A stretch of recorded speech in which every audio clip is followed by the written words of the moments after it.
Une voix douce, des mélodies virales et des millions de fans à travers le monde. Mais aujourd'hui, le nom de David n'est plus seulement associé à la musique. Il est au cœur d'une affaire glaçante.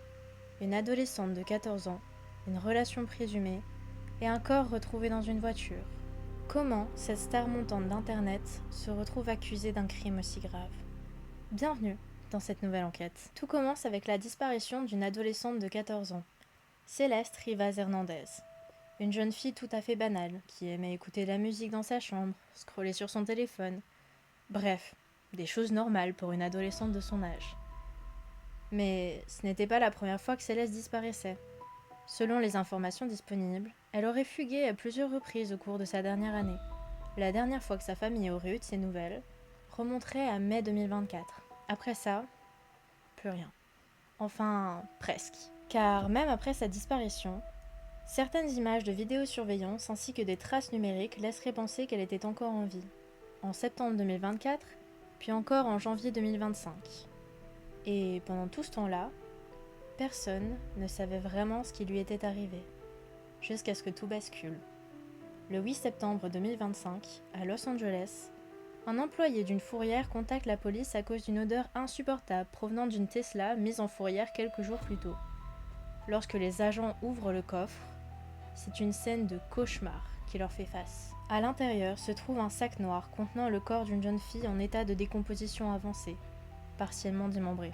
La voiture avait été abandonnée plusieurs semaines auparavant, stationnée dans les collines d'Hollywood avant d'être finalement remorquée. Ce qui signifie que pendant tout ce temps-là, personne ne s'était rendu compte de ce qui se trouvait juste là. Et puis, un nom commence à faire surface. Celui de David Burke. Mais qui est-il ? David est un auteur-compositeur-interprète américain qui s'est fait connaître grâce aux réseaux sociaux et aux plateformes de streaming. Son ascension est rapide. En quelques années seulement, il passe du statut d'artiste émergent à celui d'un véritable phénomène musical en ligne. Ses titres comme Romantic Homicide ou encore Here With Me cumulent des millions d'écoutes et lui permettent de se construire une communauté fidèle. Ses musiques, particulièrement centrées autour des relations et des chagrins amoureux, touchent particulièrement un public jeune. Il renvoie une image plutôt discrète, très loin du profil qu'on imagine lié à une affaire aussi sordide. Et pourtant, c'est précisément au moment où sa carrière semble être à son apogée, un nouvel album en préparation, une tournée internationale qui se prépare, que tout bascule pour le chanteur. Car après la découverte du corps de Céleste, des éléments viennent peu à peu relier les deux noms. Au départ, rien n'est officiellement confirmé. Mais très vite, des photos de Céleste et David ensemble commencent à circuler en ligne, laissant penser qu'ils ne se connaissaient pas uniquement de loin. Puis, un autre élément attire l'attention. Selon la mère de Céleste, l'adolescente lui aurait parlé d'un petit ami prénommé David. Un détail qui, isolé, pourrait sembler tout à fait banal, mais qui prend une autre dimension avec la suite. Plusieurs médias rapportent également que Céleste et David auraient porté des tatouages similaires. Et surtout, un élément change complètement la tournure de l'affaire.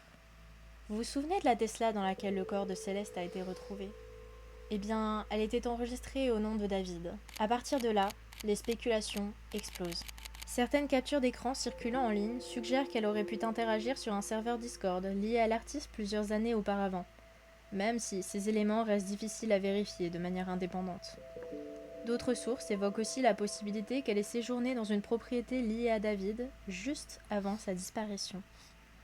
À ce stade, l'affaire change complètement de nature. On ne parle plus seulement d'une disparition étrange, mais d'un lien présumé de plus en plus troublant entre la victime et l'artiste. Le 16 avril 2026, David est arrêté par la police de Los Angeles dans le cadre de l'enquête.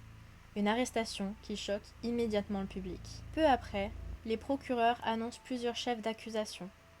Meurtre au premier degré, actes sexuels sur mineurs, ainsi que mutilation de corps.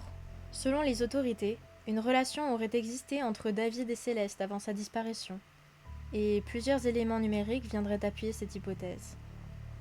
Les autorités avancent même une piste particulièrement glaçante. Céleste aurait été tuée pour l'empêcher de parler. Mais malgré tout cela, David nie les faits. Lors de sa comparution, il plaide non coupable. Sa défense affirme qu'il n'est pas responsable de la mort de Céleste et que les preuves du dossier finiront, selon eux, par le démontrer. À ce jour, aucun jugement n'a encore été prononcé. Et même si les accusations sont graves, il est important de rappeler que David a été inculpé, mais n'a pas encore été reconnu coupable. Très vite, l'affaire quitte les tribunaux pour exploser sur les réseaux sociaux. Le nom de David devient viral en quelques heures. Vidéos, threads, analyses, parfois sérieuses, parfois complètement spéculatives. Des images supposées circulent massivement, ainsi que des captures d'écran présentées comme des preuves.